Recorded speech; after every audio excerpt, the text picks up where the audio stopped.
Hello Vivaan, എല്ലാവർക്കും സുഖാണെന്ന് വിശ്വസിക്കുന്നു. വിംബിൾ അക്കാദമിയുടെ കീഴിലായിട്ട് സംഘടിപ്പിക്കുന്ന സൗജന്യ വെബിനാറിലേക്കാണ് നമ്മൾ പ്രവേശിക്കുന്നത്. വ്യത്യസ്തമായിട്ടുള്ള വിഷയങ്ങളെ അധികരിച്ചുകൊണ്ട് നമ്മൾ നടത്തി വരുന്ന ഒരു നോളജ് അവയർനെസ് ആണ്, അതിൻ്റെ ഒരു സീരീസ് ആണ് കണ്ടിന്യൂ ചെയ്തു പോകുന്നത്. അതിൻ്റെ ഭാഗമായിട്ട് ഇന്ന് നമ്മൾ ചർച്ച ചെയ്യുന്നത് പോസ്റ്റ്മോർട്ടം ഡിപ്രഷനെ കുറിച്ചിട്ടാണ്. അതുമായി സംസാരിക്കുന്നതിന് വേണ്ടിയിട്ട് ഇന്നത്തെ നമ്മുടെ ഫാക്കൽറ്റി എന്ന് പറയുന്നത് അഫ്ര KV, കൺസൾട്ടന്റ് സൈക്കോളജിസ്റ്റ്, അതേപോലെ തന്നെ സൈക്കോ തെറാപ്പിസ്റ്റ്. നമ്മുടെ വിംബിൾ അക്കാദമിയിലെ വ്യത്യസ്തമായിട്ടുള്ള കോഴ്സുകൾക്ക് അഫ്ര മാം ലീഡ് ചെയ്യുന്നു. കേസ് ഹിസ്റ്ററി ആൻഡ് MSc, അതേപോലെ തന്നെ DSM-നെ അധികരിച്ചുകൊണ്ട് വ്യത്യസ്തമായിട്ടുള്ള ഡിസോർഡറുകൾ, ന്യൂറോ ഡെവലപ്മെന്റൽ, അതേപോലെ തന്നെ ബൈപോളർ, സ്കീസോഫ്രീനിയ തുടങ്ങിയിട്ടുള്ള വ്യത്യസ്തമായിട്ടുള്ള ഡിസോർഡറുകളെ കുറിച്ചിട്ടുള്ള ക്ലാസ്സുകളാണ് മാം പ്രൊവൈഡ് ചെയ്യുന്നത്. മാജിക് സ്റ്റെപ്സ് എന്നുള്ള ഒരു ക്ലിനിക്കിൽ ഇപ്പം നിലവിൽ വർക്ക് ചെയ്തുകൊണ്ടിരിക്കുന്നു. അതോടൊപ്പം തന്നെ സ്കൂളുകളിലും മറ്റും ട്രെയിനിങ്ങും അവയർനെസ് സെഷനുകളും എടുക്കുന്നു. 1-2 റിസർച്ച് പേപ്പറുകൾ സബ്മിറ്റ് ചെയ്തിട്ടുണ്ട്. അതിൻ്റെ സ്പെഷ്യലൈസേഷനും ഈ പോസ്റ്റ്മോർട്ടം ഡിപ്രഷനുമായി ബന്ധപ്പെട്ടാണ്. ആയതുകൊണ്ട് തന്നെ അതിൽ കുറച്ച് കാര്യങ്ങൾ നമുക്ക് വിശദമായിട്ട് തന്നെ മാം അവിടെ പങ്കുവെച്ച് തരും. മാമിൻ്റെ അവിടെ നല്ല മഴയും ഇടിയും ഒക്കെ ഉണ്ടെന്ന് പറഞ്ഞു. അപ്പോൾ ആയതുകൊണ്ട് മാമിൻ്റെ സൗകര്യം അനുസരിച്ചിട്ടായിരിക്കും ക്ലാസ്സുകൾ എടുക്കുക. വീഡിയോ മോഡിൽ വരാൻ പറ്റുമോ എന്ന് എനിക്കറിയില്ല. മാം എന്തായിരുന്നാലും ക്ലാസ് ഇന്ന് നമ്മൾ ഷെഡ്യൂൾ ചെയ്തിട്ടുള്ളത് കൊണ്ട് തന്നെ ഇന്ന് എടുക്കാമെന്ന് പറഞ്ഞതാണ്. അപ്പോൾ എന്തായിരുന്നാലും ഇന്നത്തെ ഈ ഒരു സെഷനിലേക്ക് എത്തിച്ചേർന്നിട്ടുള്ള എല്ലാവർക്കും ഈ ഒരു സെഷനിലേക്ക് ഹൃദ്യമായിട്ടുള്ള സ്വാഗതം. അതേപോലെ തന്നെ ഈ ഒരു സെഷൻ ലീഡ് ചെയ്യുന്ന അഫ്ര മാമിനെ ഈ ഒരു ലീഡിംഗ് പവറിലേക്ക് ഞാൻ ഇൻവൈറ്റ് ചെയ്തുകൊണ്ട് നിർത്തുന്നു. Thank you so much. AHPRA ma'am, please. Hello all, good evening. ഈ ഭാഗത്ത് ഉള്ളവർക്ക് അറിയാൻ പറ്റും, ഇവിടെ മഴയുണ്ട്, ഇടിയുണ്ട്, പവർ വരുന്നും പോകുന്നുണ്ട്. കേൾക്കുന്നുണ്ടോ വോയിസ്? ഗുഡ് ഈവനിങ് മാം. Good evening. അപ്പൊ നമുക്കിവിടെ പവറിന്റെ ഇഷ്യൂ ഉണ്ട്, മഴയുണ്ട്, ചെറുതായിട്ട് ഇടിയുണ്ട്. അപ്പൊ ആ ഒരു അഡ്ജസ്റ്റിലാണ് സംസാരിക്കുന്നത്. നന്നായിട്ട് ഇടി പൊട്ടുവാണെങ്കിൽ ഞാൻ പേടിച്ചോടും. പക്ഷെ നമുക്ക് എല്ലാവർക്കും ക്ലിയർ ആണെന്ന് വിചാരിക്കുന്നു. ഓക്കെ ആണല്ലോ അല്ലേ? ഓക്കെ. വീഡിയോ ഓൺ ആക്കാൻ പറ്റാത്തതിൽ I am really sorry. Okay ma'am. Okay. അപ്പോൾ നമ്മളിന്ന് സംസാരിക്കാൻ പോകുന്നത് പോസ്റ്റ്മോർട്ടം ഡിപ്രഷനെ കുറിച്ചിട്ടാണ്. ഫൈസൽ സാർ പറഞ്ഞ പോലെ തന്നെ ഞാൻ ഫസ്റ്റിന്റെ റിസർച്ച് ടോപ്പിക്ക് പോസ്റ്റ്മോർട്ടം ഡിപ്രഷൻ ആയിരുന്നു. അപ്പൊ അതില് റിസർച്ച് എനിക്ക് പേഴ്സണലി ഭയങ്കര ഇൻട്രസ്റ്റ് ഉള്ള ഒരു വിഷയം കൂടിയാണത്. അപ്പൊ അതിനെക്കുറിച്ച് വീണ്ടും ഇപ്പൊ ഞാൻ 3-ോ 4-മത്തെ പ്രാവശ്യമാണ് തോന്നുന്നു ഫ്രീ വെബിനാറിന്റെ പോസ്റ്റ്മോർട്ടം ഡിപ്രഷൻ എടുക്കുന്നത്. ഭയങ്കര സന്തോഷമുള്ളതും കുറച്ചൊക്കെ ഒന്ന് എക്സ്പ്ലെയിൻ ചെയ്ത് പറയാൻ പറ്റുന്നതിന്റെ ഒരു കംഫർട്ട് സോൺ കൂടിയാണ് പോസ്റ്റ്മോർട്ടം ഡിപ്രഷൻ. അപ്പോൾ thank you Wimble academy again എനിക്ക് ഇതുപോലത്തെ ഒരു നല്ലൊരു ഓപ്പർച്യൂണിറ്റി തന്നതിന്. Thank you all. ഓക്കെ, നിങ്ങൾ എല്ലാവരും പോസ്റ്റ്മോർട്ടം ഡിപ്രഷൻ കേട്ടിട്ടുണ്ടായിരിക്കും അല്ലേ? ഓരോ സീസണലായിട്ട് ഇടയ്ക്കിടയ്ക്ക് പോസ്റ്റ്മോർട്ടത്തിന്റെ കേസുകളൊക്കെ കേൾക്കാൻ പറ്റും. അമ്മ കുഞ്ഞിനെ കൊന്നു, അതുപോലത്തെ ന്യൂസുകളാണ് നമ്മൾ പലരും ശ്രദ്ധയിൽപ്പെടുന്നത് പോസ്റ്റ്മോർട്ടം ഡിപ്രഷനെ കുറിച്ചിട്ട്. അല്ലാത്ത സമയത്ത് ഒട്ടും തന്നെ സംസാരിക്കാത്തൊരു വിഷയമാണ് എന്ത് പോസ്റ്റ്മോർട്ടം ഡിപ്രഷൻ എന്ന് പറഞ്ഞൊരു സംഭവം. പലരും ഐഡന്റിഫൈ പോലും ചെയ്യാത്തൊരു കാര്യമാണ്. പല സ്ത്രീകളും എന്തുണ്ട് പോസ്റ്റ്മോർട്ടം ഡിപ്രഷൻ ഫേസ് ചെയ്യുന്നുണ്ട്. ഇപ്പൊ അതിന്റെ എണ്ണം എന്ന് വെച്ച് കഴിഞ്ഞാൽ വളരെ കൂടുതലാണ്. നമ്മുടെ ഫുഡ് ആയാലും സിറ്റുവേഷൻസ് ആയാലും പല കാര്യങ്ങൾ, മൾട്ടിപ്പിൾ ഫാക്ടേഴ്സ് എന്ത് ചെയ്യുന്നുണ്ട് പോസ്റ്റ്മോർട്ടം ഡിപ്രഷനെ എഫക്റ്റ് ചെയ്യുന്നുണ്ട്. ഇപ്പൊ ഞാനൊക്കെ പ്രഗ്നന്റ് ആയിരുന്ന സമയത്ത് പോസ്റ്റ്മോർട്ടം ഡിപ്രഷൻ എന്താന്ന് പോലും അറിയില്ലായിരുന്നു. പിന്നെ ആ ഒരു സമയത്ത് റയർ ആയിട്ടായിരുന്നു കണ്ടിരുന്നത്. കണ്ടാൽ പോലും പലർക്കും അറിയില്ല, ഐഡന്റിഫൈ ചെയ്യില്ല ഇത് ഇന്നതാന്നുള്ളത്. ഇപ്പൊ ഞാന് ഒരു BSc സൈക്കോളജി സെക്കൻഡ് ഇയർ പഠിക്കുന്ന സമയത്താണ് എന്റെ ഡെലിവറി കഴിഞ്ഞത്. ആ സമയത്ത് ഞാൻ കടന്നുപോയ കുറെ സിറ്റുവേഷൻ ഒക്കെ ആയിട്ട് ഞാൻ എന്റെ ഫ്രണ്ട്സുകളോട് ഷെയർ ചെയ്തു. അവിടുന്ന് അങ്ങനെ 1 by 1 ആയിട്ടാണ് ഇത് പോസ്റ്റ്മോർട്ടം ഡിപ്രഷൻ ആണെന്ന് ഞാൻ പോലും അറിഞ്ഞത്. പിന്നെ ഞാൻ ഇതിനെ കുറിച്ച് അന്വേഷിക്കാൻ തുടങ്ങി. ഓക്കെ, ഇത്തരത്തിൽ ആർക്കെങ്കിലും ഉണ്ടോ, എങ്ങനെയാണ് ഇത് റിക്കവർ ആവുക. അതിൽ നിന്നാണ് എനിക്ക് ഇതിനെ കുറിച്ച് ഒരുപാട് ഡീറ്റെയിൽസ് കിട്ടിയത്. അപ്പൊ പലർക്കും എന്തെങ്കിലും ഒരു ന്യൂസ് വരുമ്പോ മാത്രം അറിയപ്പെടുന്ന, അല്ലെങ്കിൽ ആരും അത്ര പോലും അറിയപ്പെടാത്തൊരു വിഷയമാണ് പോസ്റ്റ് പാർട്ടം ഡിപ്രഷൻ. ഇപ്പൊ ഇതിൽ കേൾക്കുന്ന പലരും പോലും ഇത്തരം ഒരു സിറ്റുവേഷനിലൂടെ കടന്നു പോയവരായിരിക്കാം. ഓക്കെ, ഒരു ഒരു ഒരു അമ്മ എന്ന് വെച്ച് കഴിഞ്ഞാൽ അല്ലെ, ആ ഒരു പുതിയൊരു കുട്ടി ഉണ്ടാവുമ്പോ അതിനെ വളരെ സ്നേഹത്തോടെയും പ്രതീക്ഷയോടെയും എല്ലാമാണ് നമ്മൾ വരവേൽക്കുന്നത്. ഇനി ആ കുട്ടിക്ക് എന്ത് പേരിടണം, അവര് അല്ലെങ്കിൽ അവള് വലുതാവുമ്പോ എന്താക്കി മാറ്റണം, ഏത് സ്കൂളിൽ ചേർത്തണം, ഏത് ഡ്രസ്സ് ഇടണം, എങ്ങനത്തെ കളിപ്പാട്ടം കൊടുക്കണം, ആ ചിന്തകളൊക്കെ എപ്പോഴും പ്രഗ്നന്റ് ആയിരിക്കുമ്പോ തന്നെ നമ്മൾ ചിന്തിച്ചുകൊണ്ടിരിക്കും. ഡെലിവറിക്ക് ശേഷം അതിലും ആകാംക്ഷയോടെ ആയിരിക്കും ഒരു കുട്ടിനെ വരവേൽക്കുന്നത്. കുടുംബം മൊത്തം ആഘോഷിക്കുകയായിരിക്കും.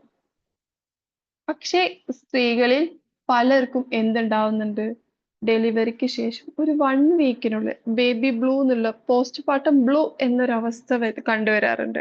ഡെലിവറിക്ക് ശേഷം വരുന്ന ഞാനൊരു അമ്മയാണോ, എന്നെ കൊണ്ട് ഈ കൊച്ചിനെ നോക്കാൻ പറ്റുമോ, അല്ലെങ്കിൽ വല്ലാത്തൊരു ഒറ്റപ്പെടൽ, ഒരു മൂഡ് സ്വിങ്സ്, പ്രോപ്പറായിട്ട് ഉറക്കം കിട്ടായ്മ, ആ ഒരു കൊച്ചിന് പെട്ടെന്ന് അങ്ങോട്ട് അക്സെപ്റ്റ് ചെയ്യാൻ പറ്റാത്ത സിറ്റുവേഷൻ.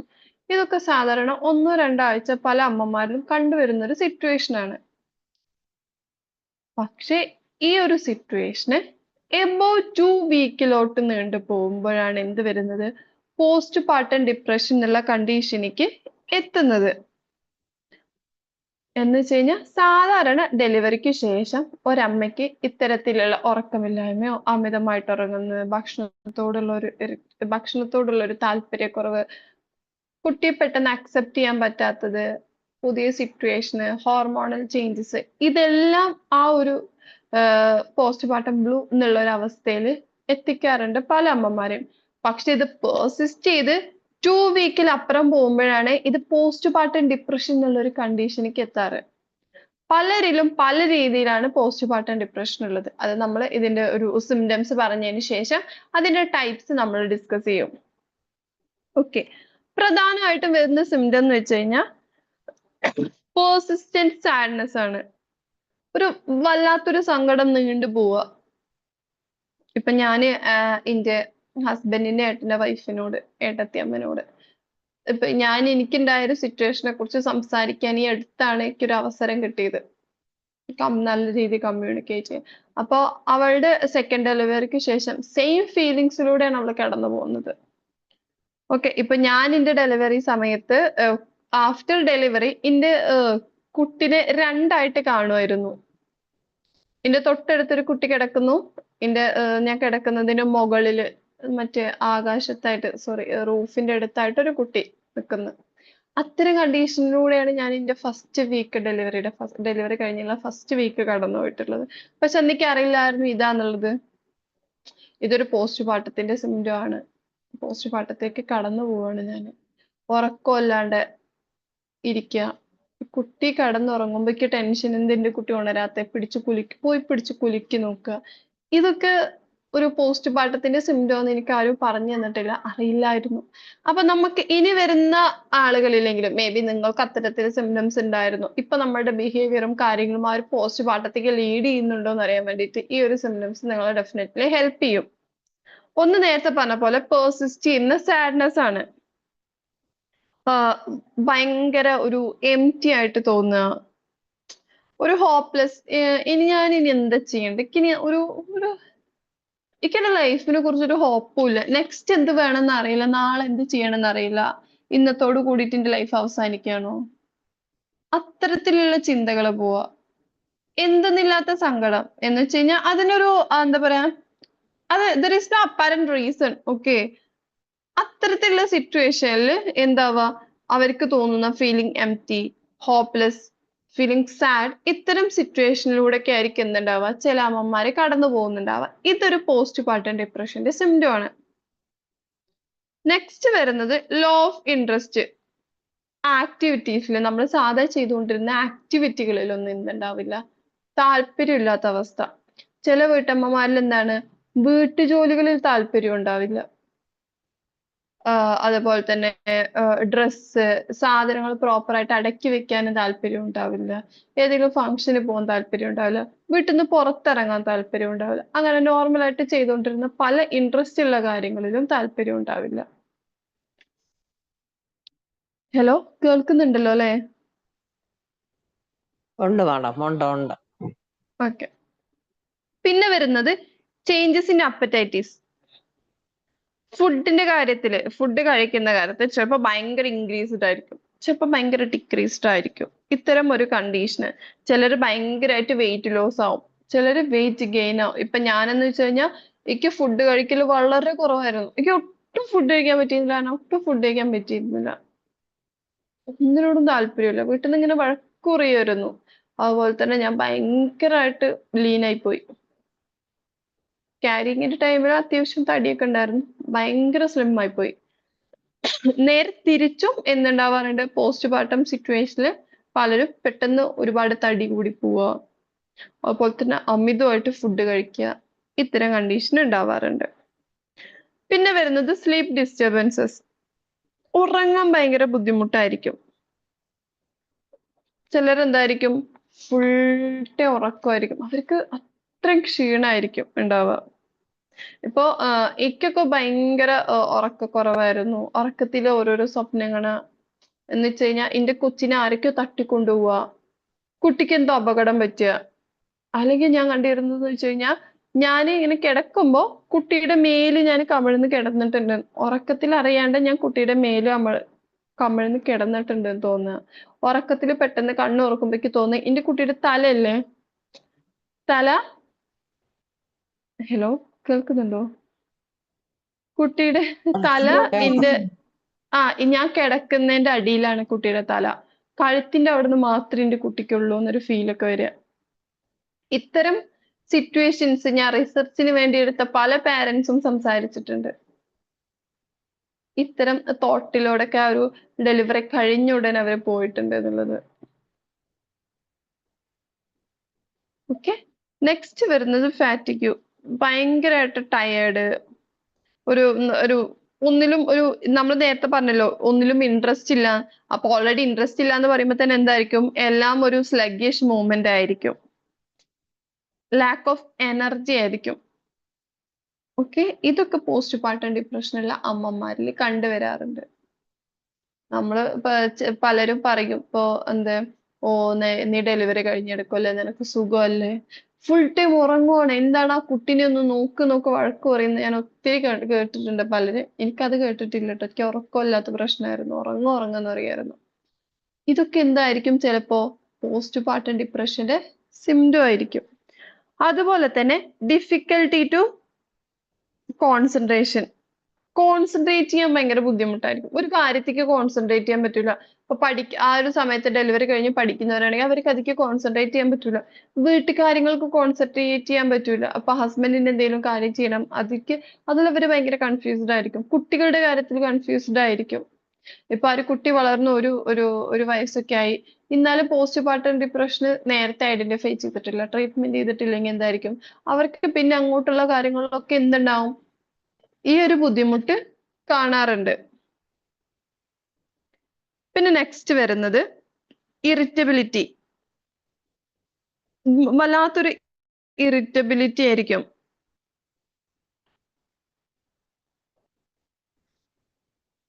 എന്ന് വെച്ച് കഴിഞ്ഞാൽ ഭയങ്കര റെസ്റ്റ്ലെസ് ആയിട്ട് ബിഹേവ് ചെയ്യുക, അതുപോലെ തന്നെ ഭയങ്കര ആങ്ഷ്യസ് ആയിരിക്കും, അതുപോലെ തന്നെ ഈസിലി ഇറിറ്റേറ്റഡ് ആയിരിക്കും.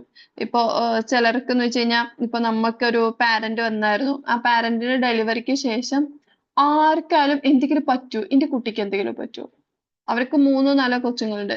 ആ ഒരു മൂന്നാമത്തെ കുട്ടിക്ക് ശേഷമാണ് ആൾക്ക് എന്ത് വന്നത്, പോസ്റ്റ് പാർട്ടം ഡിപ്രഷൻ വന്നത്.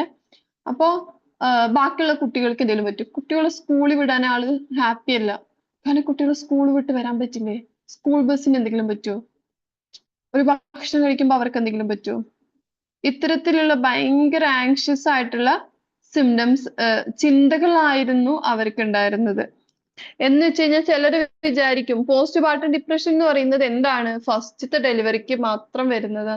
അങ്ങനെയൊന്നുമല്ല. പോസ്റ്റ് പാർട്ടം ഡിപ്രഷന് എത്രാമത്തെ ഡെലിവറിക്ക് ശേഷമാണെങ്കിലും എന്ത് ചെയ്യാം, അത് സംഭവിക്കാം. ആ ഒരു പോസ്റ്റ്മോർട്ടം ഡിപ്രഷന് ട്രീറ്റ്മെന്റ് ചെയ്യാതെ നെക്സ്റ്റ് ഡെലിവറിയും കൂടി ചെയ്യുവാണെങ്കിൽ ആള് കൂടുതൽ ഡിപ്രഷനിക്കും മൈൻഡ് കൂടുതൽ ഡിസ്റ്റർബ്ഡ് ആയിട്ടുള്ള തോട്ടിക്കാവും പോകുന്നുണ്ട്. അപ്പൊ ഞാൻ റിസർച്ചിന് വേണ്ടി കളക്ട് ചെയ്ത ഞങ്ങളുടെ ഒരു തൊട്ടടുത്തുള്ള ഒരു ഫാമിലിന്റെ അവര് കേസൊക്കെ ആയിരുന്നു, ന്യൂസിലൊക്കെ വന്നായിരുന്നു. ആള് രണ്ടാമത്തെ കുട്ടിനെയാണ് കിണറ്റിൽ എറിഞ്ഞു കൊന്നത്. പുലർച്ചെ എണീറ്റു, കുട്ടീനെ എന്ത് ചെയ്തു, ചെറിയ കുട്ടിയാ, 90 ദിവസം പോലും ആയിട്ടില്ല. ആ കുട്ടീനെ എടുത്ത് കിണറ്റിലിട്ടു. 2 കുട്ടികളുണ്ട്, മൂത്ത കുട്ടിക്ക് 4-5 വയസ്സാ. കിണറ്റിലിട്ടു. എല്ലാരും ചോദിച്ചപ്പോ പറഞ്ഞു ഞാന് ഓളെ രാവിലെ വാഷ് ചെയ്യാൻ എടുത്തേണ്, അപ്പൊ ഈ വഴി കൂടി ഒരു നായ വന്നു, അപ്പൊ ഞാൻ പേടിച്ച് ഓടിയപ്പോ കുട്ടി അറിയാതെ കിണറ്റിൽ വീണു. ഒരിക്കലും പോസിബിൾ അല്ലാത്തൊരു കാര്യമായിരുന്നു അത്. അവരുടെ വീട്ടിലെ സിറ്റുവേഷനും കാര്യങ്ങളും വെച്ച് കിണറും കുട്ടീനെ വാഷ് ചെയ്യുന്ന ഏരിയയും എല്ലാം വെച്ചിട്ട് ഒട്ടും പോസിബിൾ അല്ലാത്തൊരു കാര്യമാണ് ആള് പറഞ്ഞത്. ഓക്കെ, പിന്നെ നോക്കുമ്പോൾ ടെസ്റ്റുകൾക്കൊക്കെ വിധേയപ്പെടാൻ ആൾക്ക് എന്ത് പോസ്റ്റ്മോർട്ടം ഡിപ്രഷൻ ഉണ്ട് എന്നത്. അപ്പൊ ഫസ്റ്റ് ഡെലിവറിക്ക് എന്തുണ്ട്, ആൾക്ക് പോസ്റ്റ്മോർട്ടം ഡിപ്രഷൻ ഉണ്ടായിരുന്നു. അതൊന്നും ആരും ശ്രദ്ധിച്ചിട്ടില്ല. നെക്സ്റ്റ് ഡെലിവറിക്ക് പോയി സെയിം കുറച്ചും കൂടെ ആ ഒരു സിറ്റുവേഷന് കോംപ്ലിക്കേറ്റഡ് ആവുകയാണ് ചെയ്തത്.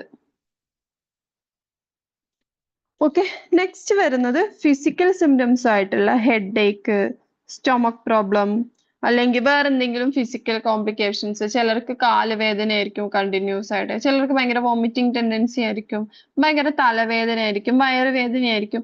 ഇതൊക്കെ എന്താണ്, ഇതിന്റെ കൂടെ തന്നെ ഉണ്ടെങ്കിൽ നമുക്ക് പോസ്റ്റ്മോർട്ടം ഡിപ്രഷന്റെ സിംറ്റംസ് ആണ്. ഓക്കെ, അതുപോലെ തന്നെ തോട്ട് ഓഫ് സെൽഫ് ഹാം, ചിലരെന്തെങ്കിലും സ്വയം ഉപദ്രവിക്കാൻ നോക്കും. അതുപോലെ കുട്ടികളെ ഉപദ്രവിക്കാൻ നോക്കുന്നതുണ്ട് കേട്ടോ. സ്വയം സൂയിസൈഡ് ചെയ്യാൻ നോക്കുക, സാധനങ്ങൾ എന്തെങ്കിലും എടുത്ത് ഉപദ്രവിക്കുക. ഇതൊക്കെ എന്താണ്, പോസ്റ്റ്മോർട്ടം ഡിപ്രഷന്റെ സിംറ്റം ആണ്. അതുപോലെ തന്നെ കുട്ടീനെ ഉപദ്രവിക്കുക, ഹസ്ബൻഡിനെ ഉപദ്രവിക്കുക, ഇതൊക്കെ പോസ്റ്റ്മോർട്ടത്തിന്റെ സിംറ്റംസിൽ വരുന്നതാണ്. ക്ലിയർ ആണല്ലോ അല്ലേ? Yes. Hello, Yes, yes, yes, ma'am. ഇപ്പൊ ഇതൊക്കെ എന്ന് വെച്ച് കഴിഞ്ഞാൽ ഒരു എന്ന് വെച്ച് കഴിഞ്ഞാല് ഇത് നമ്മൾ പോസ്റ്റ്മോർട്ടം ഡിപ്രഷൻ എന്ന് പറയുന്നതായിരിക്കും. ഇതിനു മുമ്പ് ആള് നോർമൽ ആയിരിക്കണം. ഓക്കെ, ഇതിനു മുമ്പ് അയാൾക്ക് ഇത്തരത്തിലുള്ള ചിന്തകളോ പ്രവർത്തികളോ സിറ്റുവേഷൻസോ കാര്യങ്ങളോ വരാൻ പാടില്ല. വരാതെ ഡെലിവറിക്ക് ശേഷം മാത്രം വരുന്ന ഇത്തരം ലക്ഷണങ്ങൾ ഉള്ളവരെയാണ് നമ്മൾ എന്ത് പറയുന്നത്, പോസ്റ്റ്മോർട്ടം ഡിപ്രഷൻ എന്ന് പറയുന്നത്. അതും തന്നെ ഇത് അറ്റ്ലീസ്റ്റ് എന്ത് വേണം, 2 ആഴ്ചയിൽ കൂടുതലെങ്കിലും നീണ്ടു നിൽക്കണം. അപ്പോഴാണ് എന്താവുക, ഇത് പോസ്റ്റ്മോർട്ടം ഡിപ്രഷനിക്ക് ലീഡ് ചെയ്യുള്ളൂ. ഓക്കെ, ക്ലിയർ ആണോ?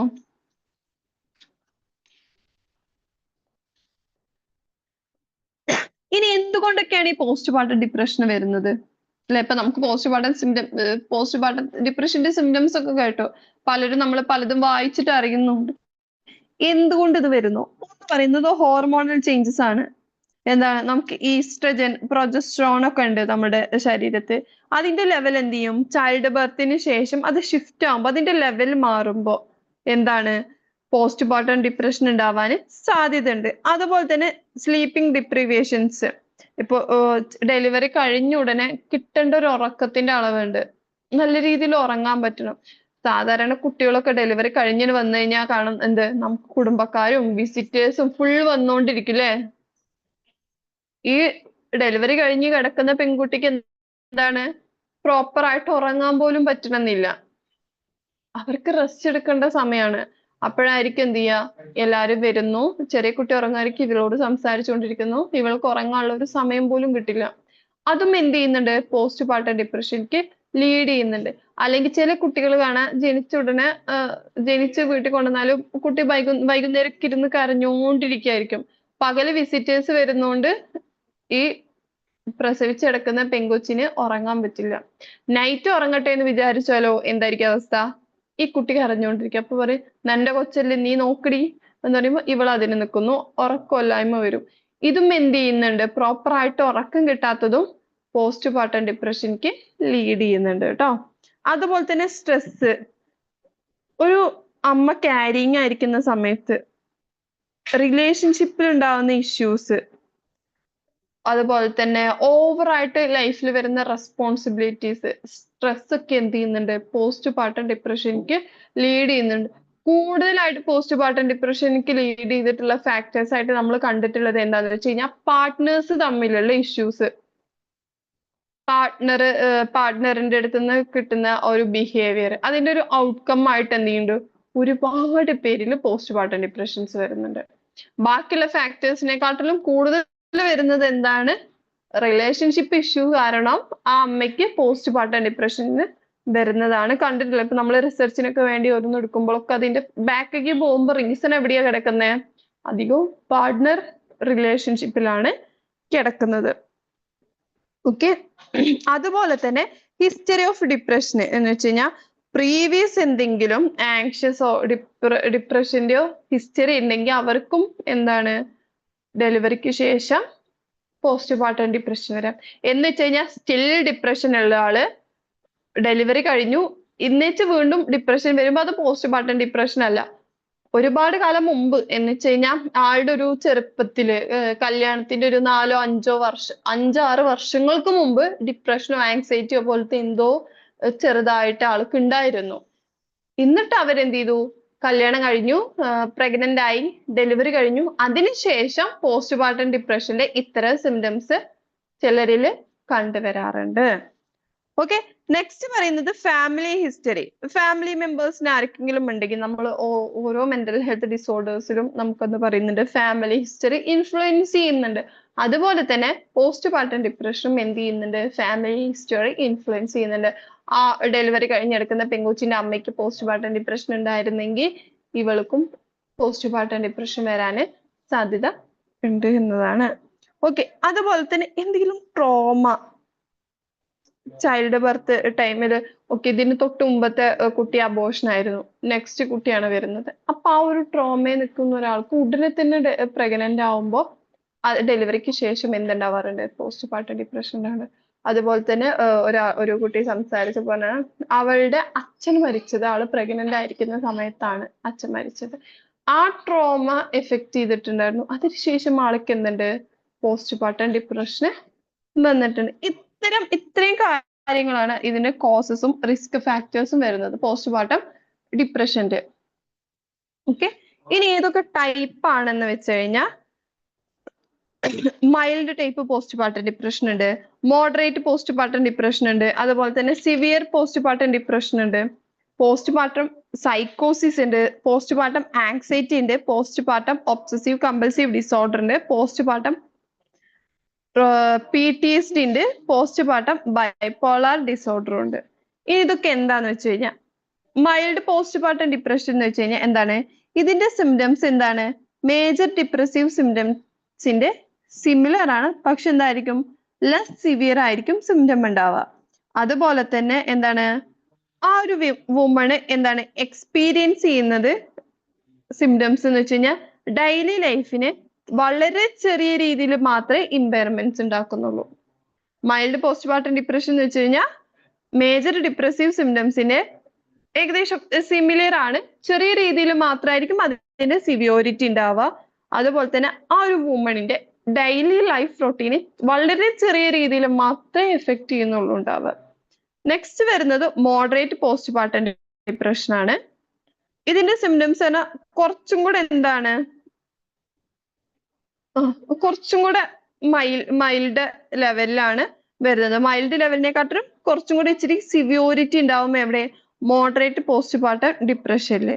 അതിലെന്തായിരിക്കും, ഒന്നുകൂടി സിഗ്നിഫിക്കന്റ് ആയിട്ടുള്ള ഇമ്പയർമെന്റ്സ് ആവും അവരുടെ ഡെയിലി ലൈഫ് ഫങ്ഷനെ എഫക്ട് ചെയ്യുന്നുണ്ടാവുക. മൈൽഡ് പോസ്റ്റ് പാർട്ടം സിംറ്റംസ് കുറച്ച് കഴിഞ്ഞാൽ ഓട്ടോമാറ്റിക്കലി ചേഞ്ച് ആയി പോകും. മോഡറേറ്റ് പോസ്റ്റ് പാർട്ടം ഡിപ്രഷൻ നമ്മൾ എന്ത് ചെയ്യണം, കൗൺസിലിങ്ങും കാര്യങ്ങളൊക്കെ നിർബന്ധമായിട്ടും എടുക്കണം. അതുപോലെ തന്നെ സിവിയർ പോസ്റ്റ് പാർട്ടം ഡിപ്രഷനിലാവുമ്പോൾ എന്താന്ന് വെച്ച് കഴിഞ്ഞാൽ സിംറ്റംസ് ഒന്നും കൂടെ എന്തായിരിക്കും, എഫക്റ്റഡ് ആയിരിക്കും. ഡെയിലി റൊട്ടീനൊക്കെ നല്ല രീതിയിൽ എഫക്ട് ചെയ്യും. അതുപോലെ തന്നെ അവരുടെ സറൗണ്ടിങ്സിന്, ഇപ്പൊ വർക്ക് ചെയ്യുന്നുണ്ടെങ്കിൽ ആ വർക്കിംഗ് ഏരിയാസ്, റിലേഷൻഷിപ്പിലൊക്കെ എന്താണ് ഭയങ്കര ഒരു സിഗ്നിഫിക്കന്റ് ആയിട്ടുള്ള ലക്ഷണങ്ങളൊക്കെ കാണും. ചില സമയത്ത് ഇവര് ഹോസ്പിറ്റലൈസേഷൻ ചെയ്യേണ്ട അവസ്ഥ വരാറുണ്ട്. എവിടെ? സിവിയർ പോസ്റ്റ് പാർട്ടം ഡിപ്രഷനിൽ. ആ സമയത്തായിരിക്കും ഇവർ എന്ത് ചെയ്യുന്നുണ്ടാവോ? ഒന്നെങ്കിൽ കുട്ടികളെ ആക്രമിക്കുക, അല്ലെങ്കിൽ സെൽഫ് ഹാം ഒക്കെ ചെയ്യുന്ന കണ്ടീഷൻ എവിടെയാണ്? സിവിയർ പോസ്റ്റ് പാർട്ടം ഡിപ്രഷന്റെ സമയത്താണ് ഉണ്ടാവാറ്. ഈ സമയത്ത് മെഡിസിൻസും എടുക്കേണ്ടി വരാറുണ്ട് കേട്ടോ. ആന്റി ഡിപ്രസന്റ് ഒക്കെ എടുക്കേണ്ടി വരാറുണ്ട്. ഓക്കെ, നെക്സ്റ്റ് വരുന്നത് പോസ്റ്റ് പാർട്ടം സൈക്കോസിസ് ആണ്. ഈ പോസ്റ്റ് പാർട്ടം സൈക്കോസിസ് എന്ന് വെച്ച് കഴിഞ്ഞാൽ ഒരു എന്താ പറയാ, 1000 ബർത്ത് നടക്കുന്നുണ്ടെങ്കിൽ, 1000 ഡെലിവറി നടക്കുന്നുണ്ടെങ്കിൽ അതിൽ 1-2 പേർക്ക് എന്തുണ്ട്? പോസ്റ്റ് പാർട്ടം സൈക്കോസിസ് വരുന്നുണ്ടെന്നാണ് കണക്കുകൾ പറയുന്നത്.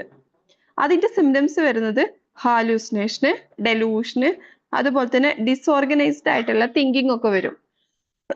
ഇപ്പൊ ഞാൻ ഫേസ് ചെയ്തിരുന്നത് എന്താണ്? പോസ്റ്റ് പാർട്ടം സൈക്കോസിസിന്റെ ചെറിയ ലക്ഷണങ്ങളാണ് എന്ത് 2 ആഴ്ചയായിട്ട് കണ്ടിരുന്നത്. പിന്നെ അതിനുശേഷം അത് മാറിട്ടോ. ഓക്കെ, ഡെലിവറി കഴിഞ്ഞ് ഞാൻ പറഞ്ഞില്ലേ ഒരു പോസ്റ്റ് പാർട്ടം ബ്ലൂ എന്നുള്ള ഒരു കണ്ടീഷനിൽ എനിക്ക് എന്തായിരുന്നു? ഇത്തരം ഹാലൂസിനേഷൻ ഒക്കെ ഉണ്ടായിരുന്നു. പിന്നെ അത് ഓട്ടോമാറ്റിക്കലി മാറി. കാരണം വെച്ച് കഴിഞ്ഞാൽ എനിക്ക് കൊറോണയുടെ സമയത്തായിരുന്നു ഞാൻ ഡെലിവറി. കൊറോണയുടെ സമയത്ത് വീട്ടിലേക്ക് ആരും വരാൻ പാടില്ല. ഭയങ്കര ഒരു ഞാന്, കൊച്ച്, ഹസ്ബൻഡിന്റെ ഉമ്മ മാത്രമായിരുന്നു. വീട്ടിൽ വേറെ ആൾക്കാരുണ്ട്, എന്റെ അനിയനുണ്ട്, വല്യമ്മയ്ക്ക് ഉണ്ട്. പക്ഷെ അവർക്കൊന്നും കാണാൻ പറ്റില്ല. ഞങ്ങൾ സെപ്പറേറ്റ് ഒരു റൂമിൽ മാറ്റിയിട്ട് കൊറോണ സ്റ്റാർട്ട് ചെയ്യുന്നൊരു ടൈമിലായിരുന്നു. അപ്പൊ എനിക്ക് അതിന്റെ ഒരു എഫക്റ്റ് ഉണ്ടായിരുന്നു. ഹസ്ബൻഡ് ആണെങ്കിൽ വർക്ക് ചെയ്യുന്നിടത്താണ്, മാസത്തിൽ ഒരിക്കലേ വരാൻ പറ്റൂ. പിന്നെ ആള് എന്ത് ചെയ്തു, ഞാൻ എനിക്ക് എന്താ ടെൻഷനൊക്കെ പറഞ്ഞപ്പോ ജോലി നിർത്തി കൂടെ നിന്നു. പിന്നെ അതങ്ങനെ ഓക്കെ, കുഴപ്പമില്ലാണ്ടായി മാറി. ഓക്കെ, അപ്പൊ എന്താണ്? പോസ്റ്റ് പാർട്ടം സൈക്കോസിസിന്റെ സമയത്ത് ഇവർക്ക് എന്ത് ചെയ്യും? ഹാലൂസിനേഷൻ വരും, ഡെലൂഷന് വരും, അതുപോലെ തന്നെ ഡിസോർഗനൈസ്ഡ് ആയിട്ടുള്ള തിങ്കിങ് ഒക്കെ ഉണ്ടാവും. പിന്നെ വരുന്നത് പോസ്റ്റ് പാർട്ടം സൈക്കോസിസിന്റെ സമയത്ത് എന്താണ്? ഇമ്മീഡിയറ്റ് ആയിട്ട് നമ്മൾ എന്ത് ചെയ്യണം? മെഡിസിൻ എടുക്കണം, അല്ലെങ്കിൽ ഹോസ്പിറ്റലൈസേഷനെങ്കിൽ ചെയ്യല് നിർബന്ധമാണ്. ഓക്കെ, പിന്നെ വരുന്നത് പോസ്റ്റ് പാർട്ടം ആങ്സൈറ്റി ഡിസോർഡർ ആണ്. പോസ്റ്റ് പാർട്ടം ആങ്സൈറ്റി ഇതിൽ വരുമ്പോ എന്താണ്?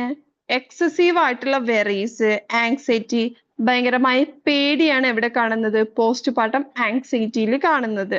ഇതിന്റെ സിംറ്റംസിൽ എന്തുണ്ടാവും? ചിലർക്ക് പാനിക് അറ്റാക്ക്, അല്ലെങ്കിൽ ഒബ്സസീവ് തോട്ട്, ഇത്തരം കാര്യങ്ങളൊക്കെ ഉണ്ട്. കമ്പൽസീവ് ആയിട്ടുള്ള ബിഹേവിയർ ഒക്കെ ഉണ്ടാവാറുണ്ട്.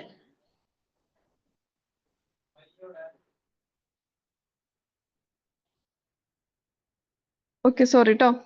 എന്താണ് ഈ സമയത്ത് ഉണ്ടാവുന്നത്? എന്താണ്? പാനിക് അറ്റാക്ക് ഒക്കെയാണ് ഉണ്ടാവാറ്. എവിടെ? പോസ്റ്റ് പാർട്ടം ആങ്സൈറ്റിയിൽ ഉണ്ടാവാറ്. പിന്നെ നെക്സ്റ്റ് പറയുന്നത് നമ്മൾ എന്താണ്? Postpartum obsessive compulsive disorder. ഇതെങ്ങനെയാന്ന് വെച്ച് കഴിഞ്ഞാൽ നമ്മൾ OCDയുടെ പോലെ തന്നെയാണ് സംഭവം. എന്താണ് ഇതിന്റെ ക്യാരക്ടറിസ്റ്റിക്സ് വരുന്നത്? ഭയങ്കര ഇൻട്രസ്റ്റീവ് ആയിട്ടുള്ള തോട്ടും അതിന്റെ കമ്പൽഷനും ഒക്കെയാണ്.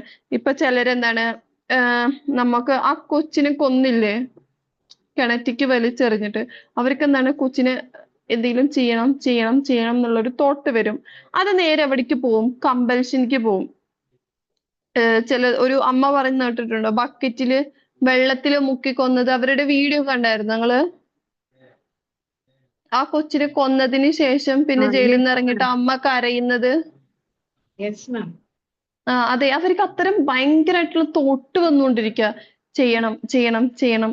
പിന്നെ അതങ്ങോട്ട് കമ്പൽഷനിക്ക് മാറും, അതങ്ങോട്ട് ചെയ്യും. OCD എന്ന് വെച്ച് കഴിഞ്ഞാൽ ഈ വസ്വാസ് ഇത് മാത്രമല്ല, ഭയങ്കര വൃത്തിയായിട്ട് നിർത്തണം, ക്ലീൻ ചെയ്യണം എന്നുള്ളത് മാത്രമല്ല OCD. നമുക്ക് എന്താണ് OCD? നമുക്ക് ഒരു ഒബ്സഷൻ ഉണ്ടാവും,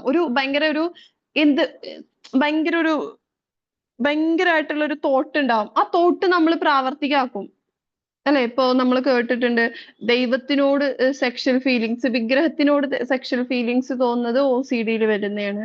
അതുപോലെ തന്നെ നമ്മള് നോട്ടുകൾ കൗണ്ട് ചെയ്യുന്നത്, ഭയങ്കര ഹൈജീൻ ആയിട്ട് വീണ്ടും റിപ്പീറ്റേറ്റീവ് ആയിട്ട് ചെയ്യുന്ന ബിഹേവിയർ, അതുപോലെ തന്നെ ഇതും എന്താണ്? OCDയിൽ വരുന്നൊരു ടൈപ്പാണ്. ഓക്കെ, അതുപോലെ തന്നെ ഇതിലെന്ത് ചെയ്യും? എക്സസീവ് ആയിട്ടുള്ള ക്ലീനിങ് വരും, ചെക്കിങ് വരും. എന്ത്? ഈ പോസ്റ്റ് പാർട്ടം ഒബ്സസീവ് കമ്പൽസീവ് ഡിസോർഡറിൽ കേട്ടോ. ഓക്കെ, ക്ലിയർ ആണോ? നെക്സ്റ്റ് വരുന്നത് post partum post traumatic stress disorder ആണ്. ഇതെങ്ങനെയാന്ന് വെച്ച് കഴിഞ്ഞാൽ PTSD after traumatic birth experience. നമ്മൾ നേരത്തെ പറഞ്ഞു എന്ത്, പ്രഗ്നന്റ് ആയിരിക്കുന്ന സമയത്ത് എന്തെങ്കിലും ട്രോമ ഉണ്ടായിട്ടുണ്ടെങ്കിൽ എന്താണ് അത് പോസ്റ്റ്പാർട്ടം ഡിപ്രഷനിക്ക് ലീഡ് ചെയ്യുമെന്ന് പറഞ്ഞില്ലേ. നേരത്തെ പറഞ്ഞ ഒരു കുട്ടിയുടെ അച്ഛൻ മരിച്ചത് എന്താണ്, ക്യാരിയിങ് ആയിരിക്കുന്ന സമയത്താണ്. അതിനുശേഷം ഇവൾക്ക് വന്നിട്ടുണ്ട്, ഡെലിവറിക്ക് ശേഷം പോസ്റ്റ്പാർട്ടം ഡിപ്രഷന് വന്നിട്ടുണ്ട്. അപ്പൊ അത് ഏതിൽ പെട്ടു, പോസ്റ്റ്പാർട്ടം പോസ്റ്റ് ട്രോമാറ്റിക് സ്ട്രെസ് ഡിസോർഡറിലാണ് ഇൻക്ലൂഡ് ആവുക. ക്യാരിയിങ് ആയിരിക്കുന്ന സമയം എന്തെങ്കിലും ട്രോമാറ്റിക് എവന്റ്സ് എക്സ്പീരിയൻസ് ചെയ്തിട്ടുണ്ടെങ്കിൽ അതിനുശേഷം വരുന്ന പോസ്റ്റ്പാർട്ടം സിംറ്റംസ് ഏതിലാ വരുന്നത്, പോസ്റ്റ് ട്രോമാറ്റിക് സ്ട്രെസ് ഡിസോർഡറിലാണ് കേട്ടോ വരുന്നത്.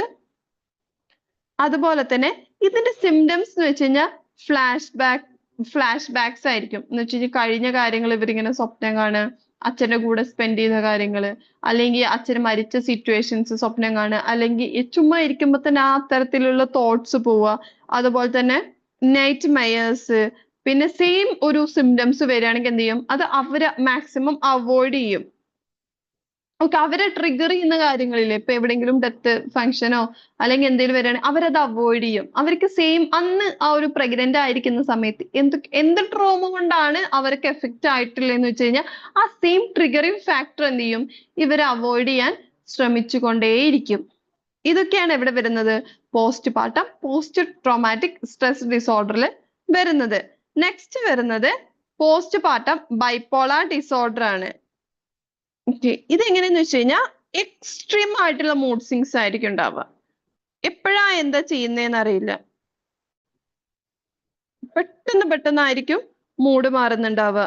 എവിടെ, ബൈപോളാർ ഡിസോർഡറിൽ, പോസ്റ്റ്പാർട്ടം ബൈപോളാർ ഡിസോർഡറിൽ എന്തായിരിക്കും, പെട്ടെന്നായിരിക്കും അവരുടെ ഇമോഷൻസും മൂഡ്സും ഒക്കെ ചേഞ്ച് ചെയ്യുന്നുണ്ടാവുക. അതുപോലെ തന്നെ ഇതിന്റെ സിംറ്റംസിൽ വരുന്നത് ഭയങ്കര ഒരു ഇൻക്രീസ്ഡ് ആയിട്ടുള്ള എനർജി ആയിരിക്കും. ഓക്കെ, ഭയങ്കര എനർജി ആയിരിക്കും. അതുപോലെ തന്നെ അവർക്ക് എന്തായിരിക്കും, ഡിക്രീസ്ഡ് നീഡ് ഓഫ് സ്ലീപ്പ് ആയിരിക്കും. ഇൻക്രീസ്ഡ് എനർജി ആയിരിക്കും, ഡിക്രീസ്ഡ് നീഡ് ഓഫ് സ്ലീപ്പ് ആയിരിക്കും എവിടെ ഉണ്ടാവുക, പോസ്റ്റ്പാർട്ടം ബൈപോളാർ ഡിസോർഡറിൽ. ഇനിയിപ്പോ നമ്മൾ ഏതൊക്കെ ടൈപ്പ് ഉണ്ടെന്ന് പറഞ്ഞു, അതിന്റെ സിംറ്റംസ് പറഞ്ഞു, അതിന്റെ റിസ്ക് ഫാക്ടറും പറഞ്ഞു. ഇനി ലാസ്റ്റ് നമ്മൾ പറയാൻ പോകുന്നത് എന്തൊക്കെയാണ് തെറാപ്പി ടെക്നിക്ക് ഉള്ളതെന്നുള്ളത്. ഒന്ന് നമ്മൾ പറയുന്നത് ബിഹേവിയർ തെറാപ്പിയാണ്. ആ ബിഹേവിയർ തെറാപ്പിയിൽ നമുക്ക് എന്തൊക്കെ യൂസ് ചെയ്യാം, കോഗ്നിറ്റീവ് റീസ്ട്രക്ചറിങ് ഉപയോഗിക്കാം, അതുപോലെ തന്നെ എക്സ്പോഷർ തെറാപ്പി കൊടുക്കാം, മൈൻഡ്ഫുൾനെസ് ബേസ്ഡ് കോഗ്നിറ്റീവ് തെറാപ്പി, അതുപോലെ തന്നെ അവരെ കൊണ്ട് ജേർണൽസ് എഴുതിപ്പിക്കാം, പിന്നെ അതുപോലെ തന്നെ അവരെ കൊണ്ട് റോൾ പ്ലേ ഒക്കെ ചെയ്യിപ്പിക്കാം. പിന്നെ വരുന്ന എന്താണ്, സൈക്കോഡൈനാമിക് തെറാപ്പിയിൽ ഡ്രീം അനാലിസിസ്, അതുപോലെ തന്നെ exploration of past experience exploration ചെയ്യുക, ട്രാൻസ്ഫറൻസ് ചെയ്യുക. ഇതൊക്കെ എവിടെ ചെയ്യാം, സൈക്കോഡൈനാമിക് തെറാപ്പി ടെക്നിക്കിൽ നമുക്ക് ചെയ്യാൻ പറ്റുന്നതാണ്. ഓക്കെ, അതുപോലെ DBT ടെക്നിക്സ് യൂസ് ചെയ്യാം. പിന്നെ art therapy, music therapy, play therapy, അതുപോലെ തന്നെ EMDR എന്ന് പറഞ്ഞാൽ ഐ മൂവ്മെന്റ് ഡീസെൻസിറ്റൈസേഷൻ ആൻഡ് റീപ്രോസസിംഗ് എന്ന് പറഞ്ഞ ഒരു തെറാപ്പി ടെക്നിക്സ് ഉണ്ട്. അത് ഉപയോഗിക്കാൻ പറ്റും. അതുപോലെ തന്നെ യോഗ ചെയ്യാൻ പറ്റും. ഇതൊക്കെ എന്താണ്, പോസ്റ്റ്പാർട്ടം ഡിപ്രഷൻ ഉള്ളവർക്ക് നല്ലൊരു ട്രീറ്റ്മെന്റ് ആണ്. ഞാൻ മ്യൂസിക് തെറാപ്പി അറ്റൻഡ് ചെയ്തിട്ടുണ്ട്, ആർട്ട് തെറാപ്പി അറ്റൻഡ് ചെയ്തിട്ടുണ്ട്, യോഗയും പാർട്ടിസിപ്പേറ്റ് ചെയ്തിട്ടുണ്ട് കേട്ടോ. ഓക്കെ, ഇതൊക്കെയാണ് പോസ്റ്റ്പാർട്ടം ഡിപ്രഷനെ കുറിച്ചിട്ട് പറയാനുള്ളത്. ഇപ്പൊ നിങ്ങൾ ഈ ക്ലാസ് കേൾക്കുന്നുണ്ടെങ്കിൽ നിങ്ങളുടെ പലർക്കും ആർക്കൊക്കെയോ എവിടേക്കോ എക്സ്പീരിയൻസ് ചെയ്തിട്ടുള്ള ഒരു കാര്യമായിരിക്കും പോസ്റ്റ്പാർട്ടം ഡിപ്രഷന്റെ സിംറ്റംസ്. നിങ്ങൾ ഈ ഒരു കാര്യങ്ങൾ മാക്സിമം മറ്റുള്ളവരിലേക്ക് എത്തിച്ചു കൊടുക്കുക എന്നുള്ളതാണ് പറയാനുള്ളത്. എന്തെങ്കിലും ഡൗട്ട് ഉണ്ടെങ്കിൽ ചോദിക്കാം. വീഡിയോ ഓൺ അല്ലാത്തതിന്റെ ഒരു ബുദ്ധിമുട്ടുണ്ടെങ്കിൽ ഓക്കെ, എന്തെങ്കിലും ഡൗട്ട് ഉണ്ടെങ്കിൽ ഒന്ന് ചോദിക്കാവോ? മാഡം, എനിക്കൊരു ഡൗട്ട് ഉണ്ട്. ഇപ്പൊ നമുക്ക് ഇതില് ഒബ്സസീവ് ലെവലിൽ വരുമ്പോ അത് ഈ കുട്ടീനെ ബേസ് ചെയ്തിട്ട് മാത്രാണോ ആ ഒബ്സഷൻസ് വരുന്നത്? അല്ല, അല്ലാതെ വരും. ഓക്കെ, അത് മാം നേരത്തെ ഒരു എക്സാമ്പിൾ പറഞ്ഞല്ലോ, അപ്പൊ ആ കൊച്ചിനെ ഉള്ള ഒരു ഇതിൽ മാത്രമാണോ അതെന്ന് അറിയാനായിട്ട്. അല്ല, അല്ലാതെ വരും. ചിലര് ഭയങ്കരമായിട്ട് ക്ലീനിങ് ആയിരിക്കും, ചിലര് ഭയങ്കരമായിട്ടുള്ള എന്താ പറയാ, റിപ്പീറ്റ് ആയിട്ട് എന്തെങ്കിലും ബിഹേവിയർ ചെയ്തുകൊണ്ടിരിക്കുക, അത്തരം കാര്യങ്ങളൊക്കെ വരാറുണ്ട്. അത് വരുന്നുണ്ട്. പക്ഷെ അത് ഞാൻ ചോദിച്ചത് ഇപ്പം കുട്ടിയുടെ കാര്യത്തില് മാത്രമാണോ എന്നാണ് ഇപ്പൊ കൊച്ചിനെ അല്ലല്ല, കുട്ടിയുടെ കാര്യത്തിൽ മാത്രമല്ല, അല്ലാണ്ടേ വരും, അല്ലാതെയും വരും. എന്ന് വെച്ച് കഴിഞ്ഞാൽ OCDയുടെ സിംറ്റംസ് നിങ്ങൾ കാണുന്നത് ഡെലിവറിക്ക് ശേഷമാണോ? ആണെങ്കിൽ അത് ഇതിൽ വന്നു, പോസ്റ്റ്മോർട്ടം OCDയിൽ വന്നു.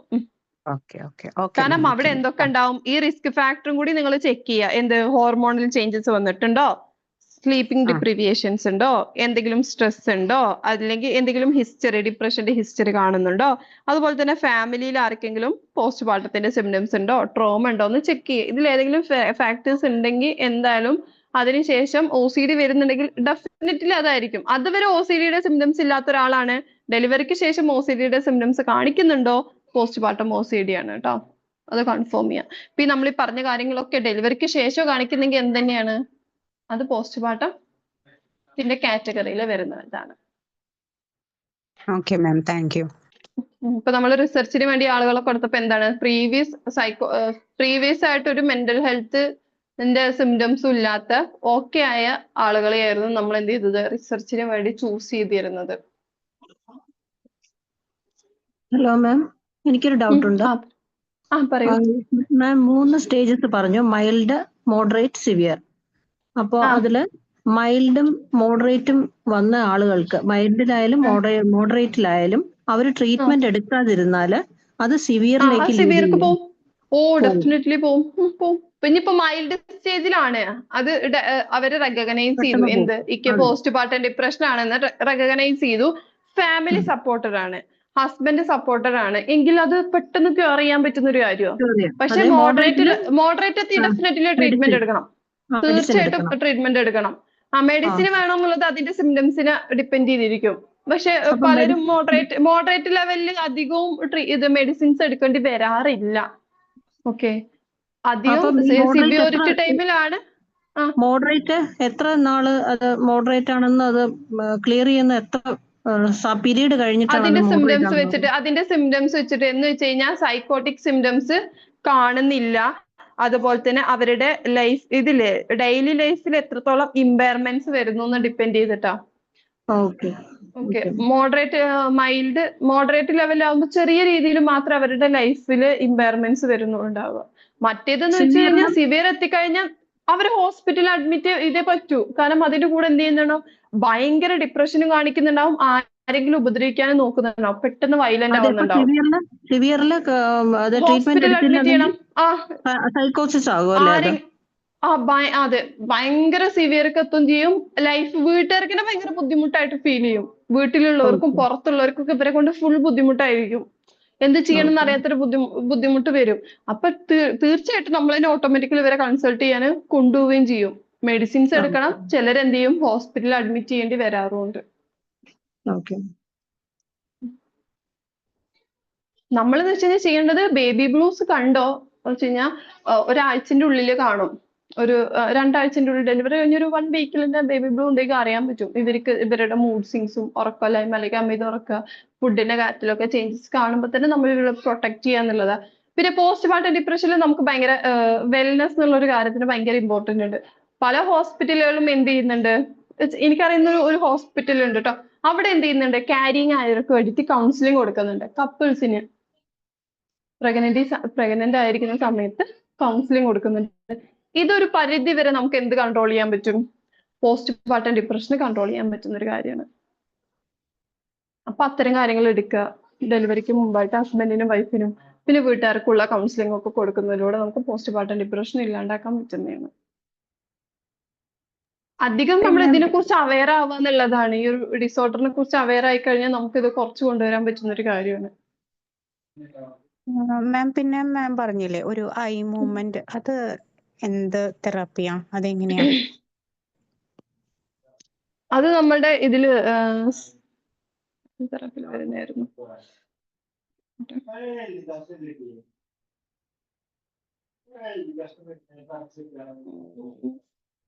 അത് EMDR ഏത് തെറാപ്പിയുടെ അണ്ടറിലാന്ന് അറിയില്ല. പക്ഷെ നമ്മൾ എന്ത് ചെയ്യുന്നതാണ്, ഇത് ട്രോമാറ്റിക് ആയിട്ടുള്ള മെമ്മറീസോ PTSD ഒക്കെ ഉള്ളവർക്ക് നമ്മൾ കൊടുക്കുന്നതാണ്. ആ ഒരു ഇവന്റും ഐ മൂവ്മെന്റ്സ് ചെയ്യിപ്പിക്കുന്നതും ഒക്കെ.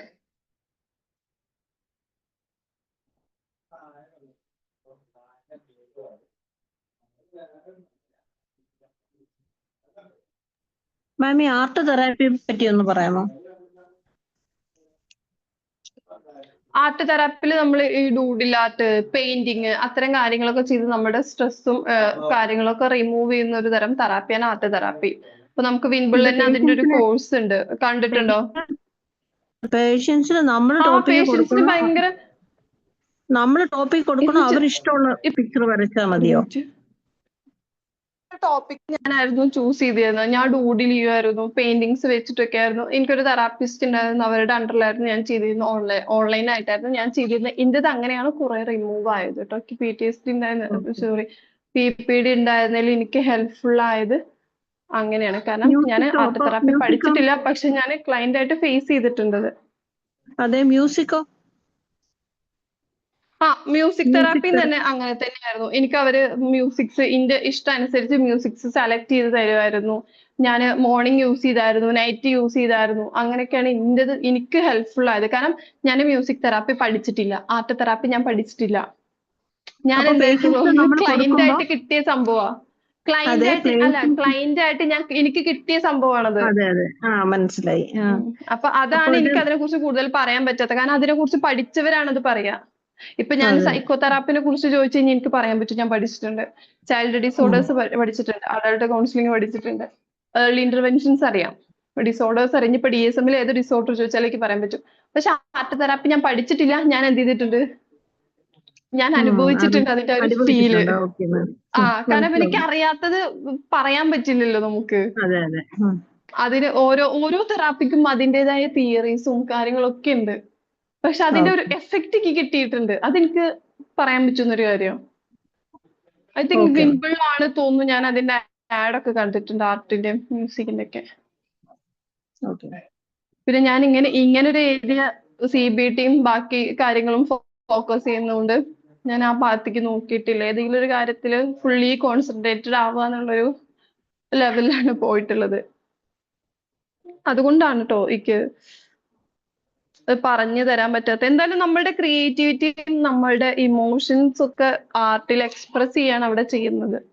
മാം, ഞാനൊരു സ്കൂൾ കൗൺസിലറാണ്. അപ്പോ എനിക്ക് കുട്ടികളൊക്കെ മുന്നേ വരാറുണ്ട്. അപ്പൊ എനിക്ക് ആർട്ട് തെറാപ്പി വെച്ചിട്ട് അവരുടെ എന്തെങ്കിലും ഒന്ന് കണ്ടുപിടിക്കാൻ പറ്റുമോ യൂസ് ചെയ്യാൻ പറ്റും. എന്ന് വെച്ചാൽ ആർട്ട് തെറാപ്പി എന്നതൊരു ട്രീറ്റ്മെന്റ് ആണ്, കണ്ടുപിടിക്കുന്നതല്ല, നിങ്ങൾ ഡയഗ്നോസ് ചെയ്യുന്നതല്ല. ആർട്ട് തെറാപ്പി എന്തായാലും സ്കൂളിലെ കുട്ടികൾക്ക് അവരുടെ മൈൻഡ്ഫുൾനെസ്സിനും അതുപോലെ തന്നെ ഇമോഷൻ എക്സ്പ്രസിനും സ്ട്രെസ് റിലീഫിനും അതുപോലെ തന്നെ പേഴ്സണൽ ഗ്രോത്തിനൊക്കെ യൂസ് ചെയ്യാൻ പറ്റും. അപ്പൊ എന്തായാലും ആർട്ട് തെറാപ്പി നിങ്ങൾ പഠിക്കുക. കാരണം സ്കൂൾ കൗൺസിലർ ഒക്കെ ആണെങ്കിൽ നിങ്ങൾക്ക് നന്നായിട്ട് യൂസ്ഫുൾ ആക്കാൻ പറ്റുന്ന ഒരു സംഭവം. ഇത് എന്താണെന്ന് എനിക്കറിയാം. അപ്പൊ അതും ഞാൻ എക്സ്പീരിയൻസ് ചെയ്തിട്ടുള്ള ഒരു കാര്യം കൂടിയാണ്. നമ്മുടെ ഇമോഷൻസ് ഒക്കെ നമ്മുടെ അക്കാഡമി തരുന്നുണ്ട് ആർട്ട് തെറാപ്പി. ഓക്കെ. അപ്പൊ അതൊന്നും നിങ്ങൾ ഫീസ് ഒക്കെ എങ്ങനെയാ അതിന്റെ ആർട്ട് തെറാപ്പിയുടെ? എനിവേ 1000 താഴെയാണ്. അപ്പൊ അതിന്റെ ഒരു നോട്ടിഫിക്കേഷൻ കൊടുത്തിരുന്നെങ്കിൽ എന്തായാലും ഞാൻ ഫൈസൽ സാർ എന്തായാലും പബ്ലിക് ഗ്രൂപ്പിൽ ഇടാറുണ്ട് തോന്നുന്നു. നിങ്ങൾ പറ്റുന്നവരെന്തായാലും അതിക്ക് ജോയിൻ ചെയ്യാം. സ്കൂളിൽ നിൽക്കുന്നവരൊക്കെ ആണെങ്കിൽ ആർട്ടിലും മ്യൂസിക്കിലും ഒക്കെ നിങ്ങൾക്ക് നന്നായിട്ട് യൂസ് ചെയ്യാൻ പറ്റും. ഇപ്പൊ ഞാൻ ചൂസ് ചെയ്യുന്നത് ക്ലിനിക്കൽ ഫീൽഡാ. ഇതിന്റെ അടുത്ത് വരുന്നത് മെഡിസിൻസ് കഴിക്കുന്ന പേഷ്യൻസ് ആണ്. അതുപോലെ തന്നെ ഇംപ്രൂവ്മെന്റ്സ് ഇല്ലാതെ വരുന്ന. ഓക്കെ. അപ്പൊ അങ്ങനെ ആയതുകൊണ്ട് ഞാൻ ആ ഒരു ഫീൽഡിലേക്കാണ് നോക്കുന്നത്. അതാണ് ഞാൻ ആ ഭാഗത്തേക്ക് ഇങ്ങനെ നോക്കാത്തത്. അതുകൊണ്ടാണ് എനിക്ക് അതിനെ കുറിച്ച് അധികം അറിയാത്ത വെച്ചാൽ അത് എങ്ങനെയാണ് ചെയ്യുന്നതെന്ന് എനിക്കറിയാം. ഇപ്പൊ എനിക്കുള്ളത് ഞാൻ പറഞ്ഞില്ല, ഞാനായിട്ട് ചൂസ് ചെയ്ത കാര്യങ്ങളായിരുന്നു. ഞാൻ ഓൾറെഡി ഡ്രോയിങ് ചെയ്യുന്ന ഒരാളാണ്. സ്റ്റെൻസിൽ ആർട്ട് ഞാൻ ചെറുപ്പം മുതലേ സ്റ്റെൻസിൽ ആർട്ട് ചെയ്യും, വരയ്ക്കും, ഷോ ഒക്കെ ചെയ്തിട്ടുണ്ട് ഡ്രോയിങ്ങിന്റെ. അപ്പൊ പിന്നെ എനിക്ക് സ്ട്രെസ് തോന്നുമ്പോ എന്ത് തോന്നുന്നു അതെടുത്ത് വരയ്ക്കാനാ പറഞ്ഞിട്ടുള്ളത്, എന്റെ മൂഡ്സ് അനുസരിച്ച്. അപ്പൊ ഞാൻ ഡൂഡിൽ ചെയ്യുമായിരുന്നു. കുട്ടികൾക്ക് ഓരോ കുട്ടികൾക്കും ചെയ്യാൻ പറ്റും. പിക്ചേഴ്സ് കാണിച്ചിട്ട് എന്നുവെച്ചാൽ വ്യക്തമല്ലാത്ത വേഗമായിട്ടുള്ള പിക്ചേഴ്സ് കാണിച്ച് എന്ത് ഫീൽ ചെയ്യുന്നു എന്ന് ചോദിച്ചാൽ അവര് അതെന്താണെന്ന് പറയും. അപ്പൊ അവരുടെ മൈൻഡിൽ എന്താണോ എന്തെങ്കിലും പേടിയോ ഫോബിയോ എന്തെങ്കിലും ഉണ്ടെങ്കിൽ അവർ അതിനെ ബേസ് ചെയ്തായിരിക്കും ആൻസർ പറയുന്നത്. ഡിഫറെന്റ് പിക്ചേഴ്സ് കാണിക്കുമ്പോൾ കൗൺസിലിംഗിൽ അങ്ങനെയുണ്ട്.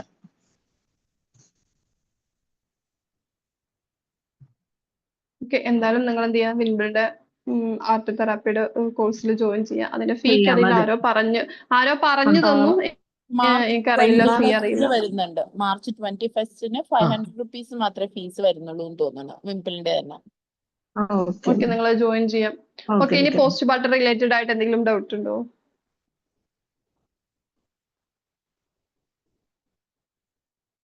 നിങ്ങൾക്ക് പറ്റുവാണെങ്കിൽ പോസ്റ്റ് പാർട്ടം ഡിപ്രഷനെ കുറിച്ചിട്ടൊക്കെ ഇപ്പൊ നിങ്ങൾ കൗൺസിലേഴ്സ് ആന്ന് പറഞ്ഞു, അവയർനെസ് ക്ലാസ് ഒക്കെ കൊടുക്കാം കേട്ടോ. Okay ma'am. നല്ലൊരു മേഖലയാണ്. നിങ്ങൾക്ക് കൂടുതൽ നമ്മൾ ലേഡീസ് ആയതുകൊണ്ട് കുറച്ചും കൂടെ അല്ലെ, ഇതിലെല്ലാവരും കൊച്ചുങ്ങളുള്ളവരാണ്, കുറച്ചും കൂടെ നല്ല രീതിയിൽ എക്സ്പ്ലെയിൻ ചെയ്ത് പറഞ്ഞു കൊടുക്കാൻ പറ്റുന്ന ഒരു ഏരിയയും കൂടിയാണ്. ഓക്കെ, ഞാൻ ക്ലാസ് വൈൻഡ് അപ്പ് ചെയ്തോട്ടെ. ഐ തിങ്ക് നിങ്ങൾക്ക് ജസ്റ്റ് റിവ്യൂ ഒക്കെ ഒന്ന് ഫൈസൽ സാറിനോട് പറയാ. Okay, thank you. Thank you all.